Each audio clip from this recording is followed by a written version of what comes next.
Dan kalau minta sama Allah, berdoa sama Allah Subhanahu wa taala, jangan pernah berputus asa, jangan berhenti. Mau 24 jam berdoa, berdoa. Mau banyak permintaannya, banyak permintaan, gak apa-apa. Justru itu Allah senang ketika setiap hamba itu memohon kepada Allah. Karena itu perintahnya, ud'uni astajibu lakum, mintalah kepadaku niscaya aku akan mengijabahinya. Minta sama Allah Subhanahu wa taala sebanyak mungkin. Datang bulan Dzulhijjah, ya Rabb, ini hamba-hambamu yang mendapatkan taufik daripadamu, ya Rabb, mereka semua engkau berikan kemudahan untuk menunaikan ibadah haji, maka aku mohon kepadamu, ya Rabb, di tahun yang akan datang, jangan pikirkan tahun depan apa mungkin saya bisa haji. Wong katanya harus antri dulu, jangan pikirkan itunya, jangan suudzon sama Allah, jangan putus asa. Kalau Allah punya mau, semuanya bisa.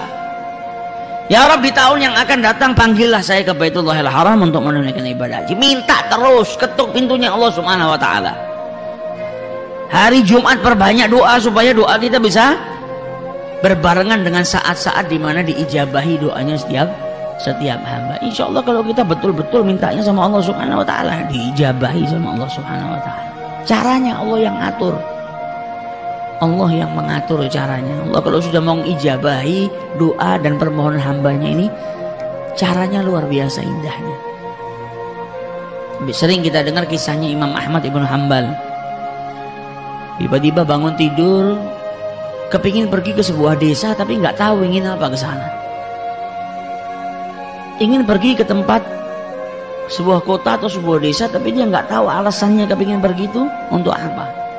Hanya hatinya saja ingin. Sampai akhirnya beliau berangkat pergi ke desa tersebut. Karena nggak ada tujuan sampai di desa tersebut, dia bingung mau apa.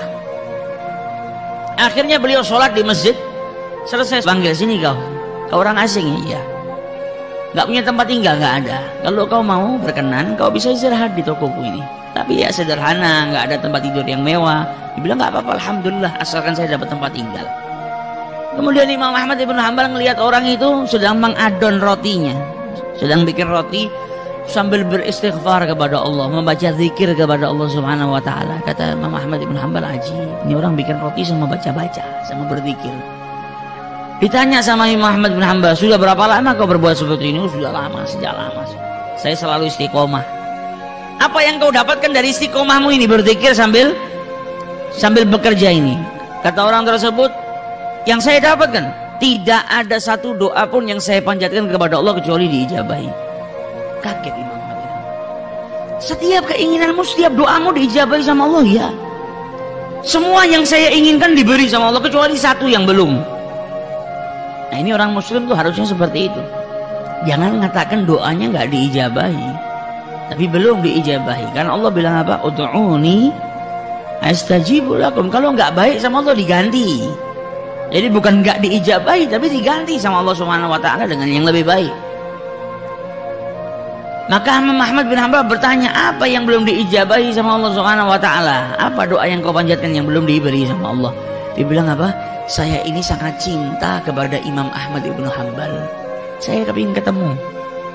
Sampai detik ini tapi saya belum ditakdirkan oleh Allah Subhanahu wa taala untuk berjumpa dengan seorang ulama besar yang namanya Imam Ahmad ibn Hanbal.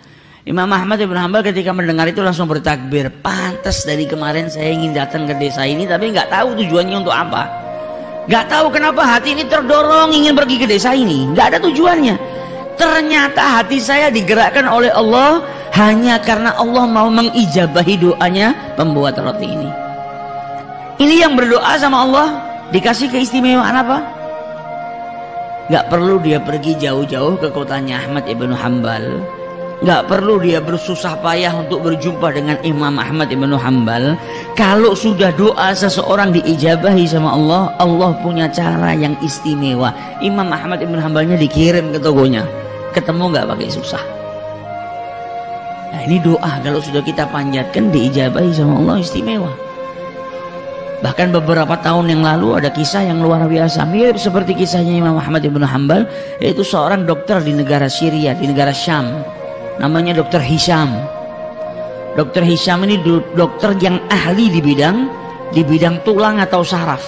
Jadi dia paling istimewa di Jazirah Arab. Setiap orang datang dari luar negeri untuk berobat sama si Dr. Hisham ini. Sampai pada suatu saat Dr. Hisham ini mendapatkan undangan seminar tentang ilmu yang dia dalami. Naik pesawat baru terbang beberapa waktu, ada gangguan cuaca yang buruk mengharuskan pesawat itu turun di bandara terdekat. Maka akhirnya dengan terpaksa pesawat itu mendarat di bandara terdekat. Dia tanya sama yang jaga bandara, ini kapan kira-kira pesawat ini bisa diterbangkan lagi? Oh, mungkin bisa makan waktu 9-10 jam, bisa sampai 12 jam karena cuaca buruk.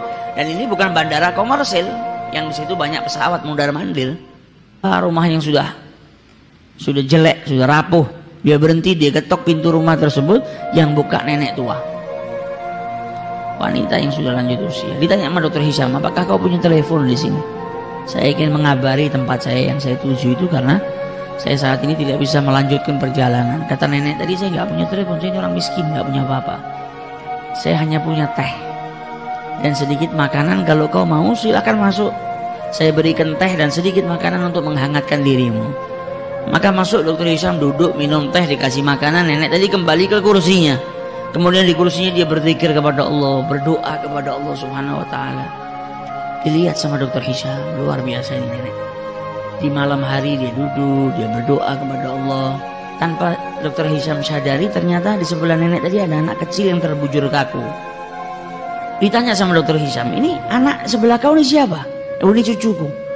Mana orang tuanya? Orang tuanya sudah meninggal. Bapak ibunya mati sudah, yatim piatu. Ini anak saya yang rawat dari kecil. Ditanya sama Dr. Hisham, kenapa anak ini dari tadi saya lihat gak bergerak? Maka dijawab oleh nenek tadi, ya anak saya punya kelainan, ada penyakit di tulangnya atau di sarafnya yang menjadikan sekujur tubuhnya gak bisa bergerak. Dan kata orang-orang di sini gak ada yang bisa menyembuhkan penyakit anak saya kecuali dokter terkenal namanya Dr. Hisham, ada di negara Syam. Tapi apalah daya, saya orang miskin, gak punya apa-apa. Untuk pergi ke kota yang dekat saja saya nggak mampu, apalagi naik pesawat ke negara lain ngobatkan cucu saya nggak mampu. Tapi saya punya Allah. Kalau Allah sudah punya mau, nggak ada yang nggak bisa. Makanya saya terus mohon kepada Allah Subhanahu wa taala. Maka Dr. Hisham mendengar ucapan nenek tadi, badannya gemetar. Ya Allah, ternyata pesawat nggak bisa melanjutkan perjalanan, turun di bandara darurat. Saya naik mobil pun nggak bisa melanjutkan perjalanan, diberhentikan sama Allah di rumah nenek tua ini. Ternyata semua kejadian ini hanya untuk mengabulkan doa nenek tua ini yang tidak pernah berputus asa memohon kepada Allah Subhanahu wa taala. Jadi semua yang saya lakukan ini ternyata hanya cara Allah untuk mengabulkan doa si nenek tadi. Nah, ini istimewanya orang kalau sudah doa, nggak perlu mikirkan caranya kita orang. Ini nenek gak perlu ngumpulkan duit, gak perlu terbang bawa cucunya susah payah, gak perlu mengikut antri dapat nomor sekian supaya mengobatkan cucunya. Dokter Hishamnya dikirimkan oleh Allah Subhanahu wa taala ke rumahnya. Maka dari itu jangan putus asa. Kalau kepingin berangkat haji, jangan matematika. Dari mana uangnya? Dari mana uangnya? Minta sama yang punya dunia dan seisinya. Kalau Allah sudah mau menakdirkan kita, ngundang kita, nggak ada yang mustahil. Akan dikirimkan rezeki oleh Allah Subhanahu wa taala ke rumah kita dan kita pun bisa berangkat menuju